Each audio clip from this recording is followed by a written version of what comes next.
Hello, Fluids Mechanics Lab students. This is the Bernouilli lab. So this device right here, the Bernouilli apparatus, as it's called on the nameplate here, you might also hear it called a Venturi tube, is the device that we're going to be using today. The first thing that we want to do when we're setting it up is we want to make sure that these feet on the right side of the device are as close to this edge as possible without going over. And that will ensure that the discharge tube over here goes clearly into the basin of the hydraulic table right here. These tubes up here are called piezometric tubes, and they measure the pressure at various points along the test chamber. We want to make sure that for the first half of the experiment, the longer section of the tube right here, you can see on the diagram, the 14 degree is first, and the shorter segment, the 21 degree taper, is second. So this is the 14 to 21 setup. Nice. We want to make sure it's in that orientation. Before we turn the machine on, we need to talk about which of these piezometric tubes we're going to be looking at. We want to make sure we're paying attention to tube number 1, the one on the far left right here, and tube number 5, the one that's connected to the narrowest section of the throat inside the test chamber. Correct. So now what we are going to do, we are going to adjust the discharge as my student assistant Justin is trying to adjust it from here, and the flow rate, which is from here, we should simultaneously increase it and then simultaneously decrease it to reach our goal, as Justin mentioned, the highest amount possible at H1 and the lowest amount possible at H5. So let's do it together and then we will record the data. So let me now turn on. So now let's see. I will try to increase it. All right, to get started with the actual big equipment here, the first thing we want to do is we need to make sure that this stopper valve is open. So you see right here, it's kind of closed. This ball right here is preventing any water from getting down.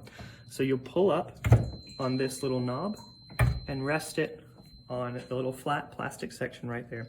And that way water can continue to drain through so that we don't run out of water in the tank down here. Next thing we're going to do is we're going to turn on the device itself. And give it a few seconds just to kind of get up to speed. We need to get some water running through the machine. So make sure this valve is set to open. You can see the direction it says shut is clockwise. So anti-clockwise is going to be open. So we'll open it all the way. And then we're going to raise the flow level a little bit. So this, yep, that little black Counterclockwise. Kind of, yes, triangular knob. We're going to pull it counterclockwise to open it up some more. And we want to see some of the water flowing through the test chamber there. Let it run for, I don't know, about a minute. Once all the air bubbles have drained out, then we'll move on to the next step. You'll see the piezometric tubes right here are starting to take a pressure differential reading right here. That's okay. We don't need any of those numbers right now, but it's fun to watch.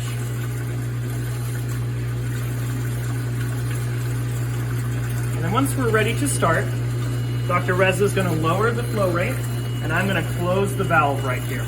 We want the valve all the way closed so that we have a no flow situation.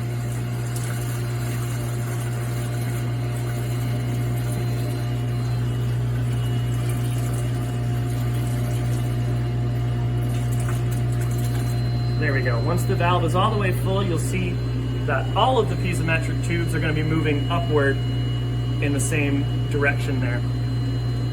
And you'll notice in just a moment here, they'll all just about equalize out.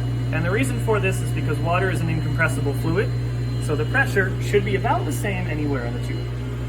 Now our goal here is to get this level where they're all just about equal. You can see 1 through 5 right there. 6 is a little lower, but that's okay. Down to right about the middle of the meter. And we want to get it to the middle of the meter so that we have the biggest difference between the two that we're going to measure here in just a moment. So to let some water out, you're going to very cautiously, very gently here, open up the valve just a little bit and let some water out. You'll see the piezometric tubes are going to all start lowering a little bit. The middle. And our goal is to get to the middle. We'll go a little past it, because when we close it back off, the pressure will still be building a slight amount. The hydro bench is still putting out a tiny bit of work just to keep things moving. So you see, we went way below the middle way mark, but it's still above where we want to be. So go ahead and repeat this process a couple times until you get it right about in the middle, and we'll be right back.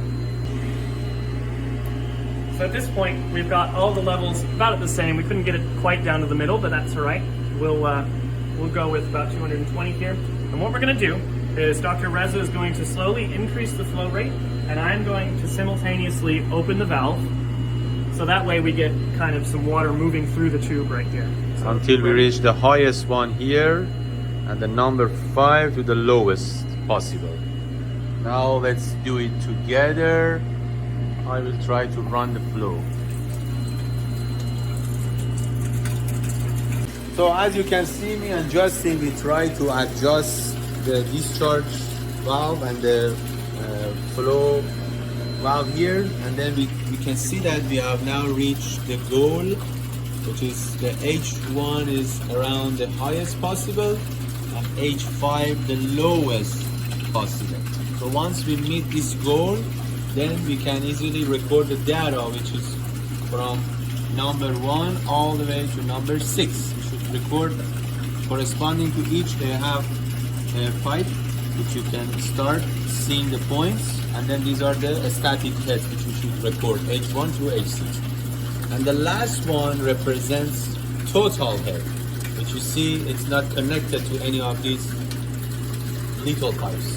So this represents the total head, and Justin will gradually move them to corresponding to each point, and then he stops it, and then you can measure the total heads. For example, he is now at point 1 here, you see the needle, and now you can read the total heads. It's around 275, right?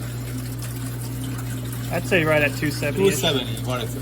So now Justin will move to, let's say, the second point, wherever you should be careful to see it, and then now you should also give it a little time until you can read the total heads. That's the measured total head.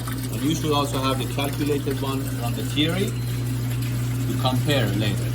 And then now he's moving to other spots, and then you see, give it some seconds to stabilize, and then you can record.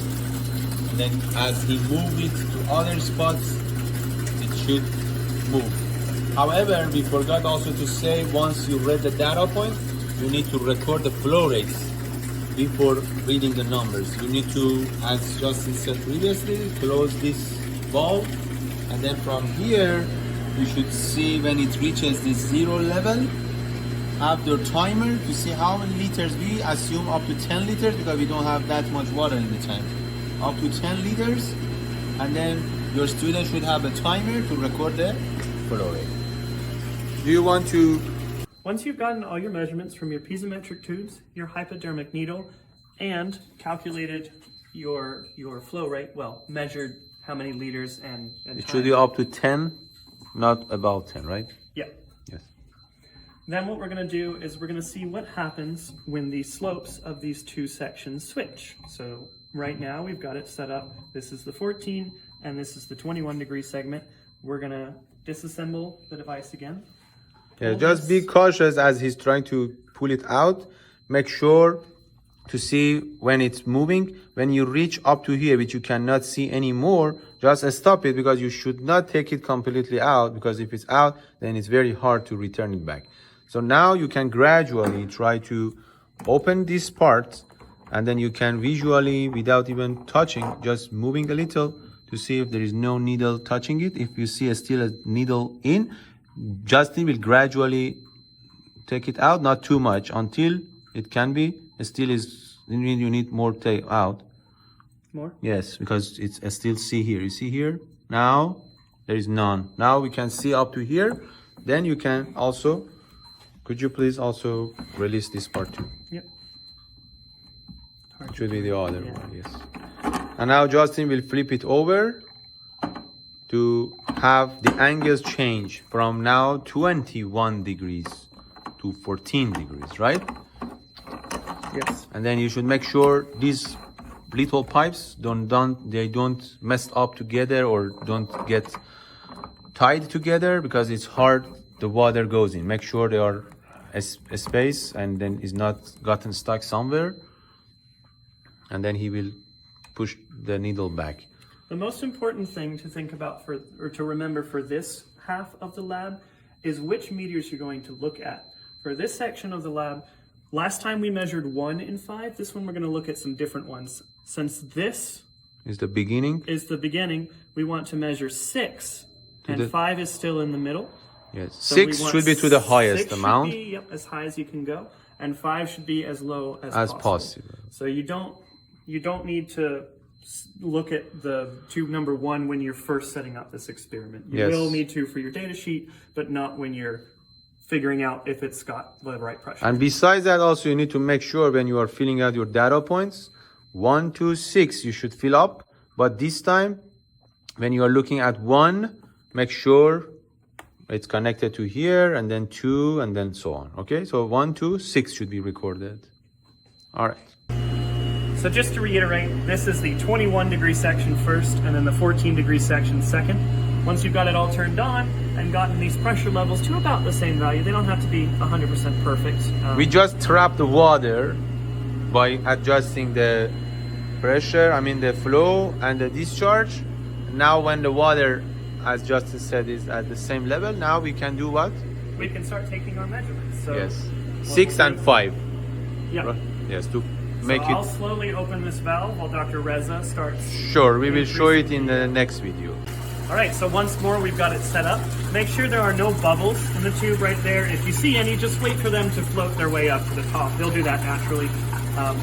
But you can see number 6, this tube number 6 is at a higher value, and tube number 5 or 4 is at its lowest numbers right now. Yes. And that's what we want. So you'll take your measurements once again, Then close the valve, the flow rate and and that. then get your flow rate. Don't forget about using the needle again to do your total head measurement, Which is the will last still one. be in tube number 8. Yes. Thank you very much, Justin. Have a nice day. Good luck with your lab. Yes, thank you.